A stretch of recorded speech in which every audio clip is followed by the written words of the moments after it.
হরিরামপুরে রাখি বন্ধন উৎসবে ভ্রাতৃত্বের বার্তা।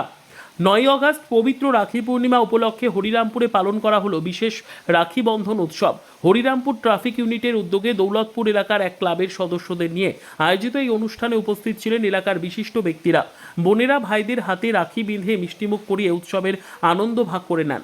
এদিন ট্রাফিক ইউনিটের পক্ষ থেকে পথ চলতি বাইক আরোহী ও গাড়ি চালকদের রাখি পরানো ও মিষ্টিমুখ করানোর পাশাপাশি হেলমেট ও সিট বেল্ট ব্যবহারের বার্তাও দেওয়া হয়। পরে চৌপথি এলাকায় ট্রাফিক ওসি জয়তপল বিশ্বাস সহ পুলিশ আধিকারিক ও সিভিক ভলেন্টিয়াররা পথচারীদের রাখি পরান। অপরদিকে দক্ষিণ দিনাজপুর জেলা পুলিশ ও হরিরামপুর থানার উদ্যোগে থানার আইসি অভিষেক তালুকদার সহ পুলিশ কর্মীরা চৌপথি এলাকায় পথচারীদের হাতে রাখি বেঁধে ভ্রাতৃত্ব ও সৌহার্দ্যের বার্তা দেন।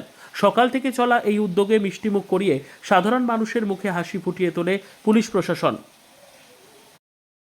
সারা ভারতবর্ষব্যাপী পবিত্র রক্ষাবন্ধন উৎসব, সেই পবিত্র রক্ষাবন্ধন উৎসবে উত্তরপাড়া ক্লাব আমাদের কাছে একটা বার্তা পাঠায় যে স্যার, আমরা যদি আপনাদের সাথে যৌথ উদ্যোগে এই একটা সামাজিক উৎসব যদি আমরা করি, যা সমাজের মধ্যে একটা ঐক্যের বাতাবরণ, ভ্রাতৃত্বের বাতাবরণ তৈরি করবে, তা আমরা তাদের ডাকে সাড়া দিই। আমাদের মধ্যে বিশিষ্ট ব্যক্তিবর্গ ছিলেন, নেতৃত্ব ছিলেন। আমি নেতৃত্ব হিসাবে নয়, একজন সাধারণ মানুষ হিসেবে ওনাকে সাথে পেয়েছি। এই জন্য আমরা আজকের অনুষ্ঠান খুব ভালোভাবে পালন করেছি। এটাই আজকের মতো ছিল। ব্যুরো রিপোর্ট, উত্তর বাংলা সংবাদ।